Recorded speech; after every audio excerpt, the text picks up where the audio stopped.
of Google Meet where I don't know when it's recording. No, it is. Okay, I think it's recording.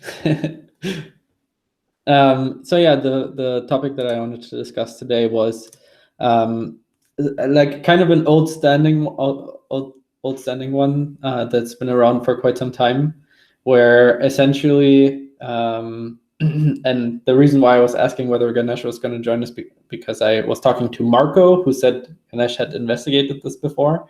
And essentially the symptom is that during the replay of the write-ahead log, we use like a lot more resources than we do at normal operation, which doesn't really make any sense because replaying the while should be exactly the same thing as normal operation.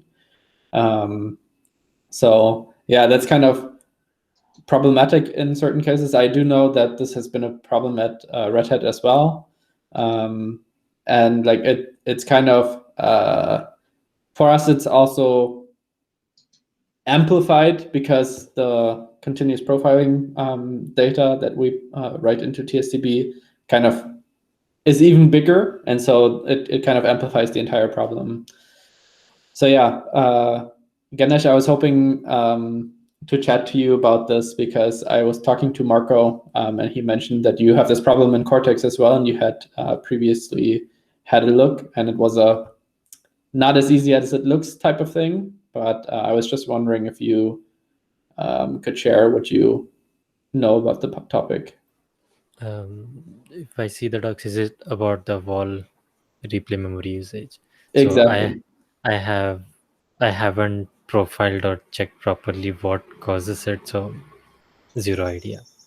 Okay. I mean, we're probably gonna start doing that soon because it's caused problems for us a number of times. So yeah, then we'll. I was hoping that you had a little bit more insight.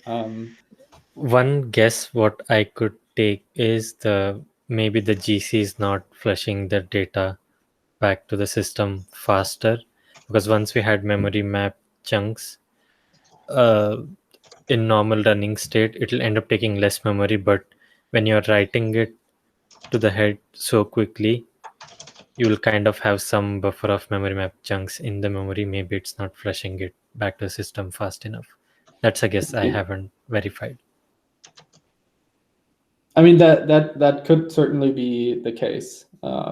I do have to wonder. I think maybe GC has changed by now, but last time I looked at it, there was essentially a threshold that the Go runtime uses, which I think is 100% trash of the current memory heap, and then it runs GC automatically. So if that's the case still, then I wonder why it wouldn't do that. But it's just a hunch, right? So we need to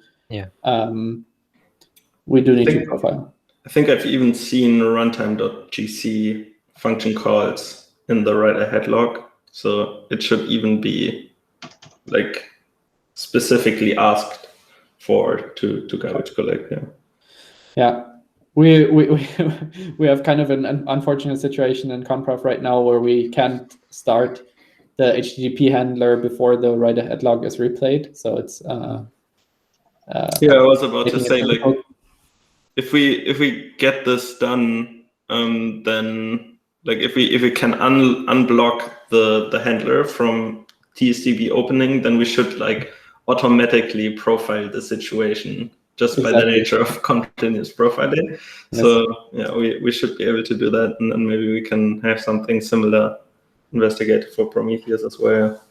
Yeah, I suspect it's exactly the same thing, right? Especially due to the kind of symptom that we're seeing that with continuous profiling data, it's that much worse than in Prometheus. I expect it's going to be the identical solution. Okay, that was all that I wanted to discuss today. Any other topics?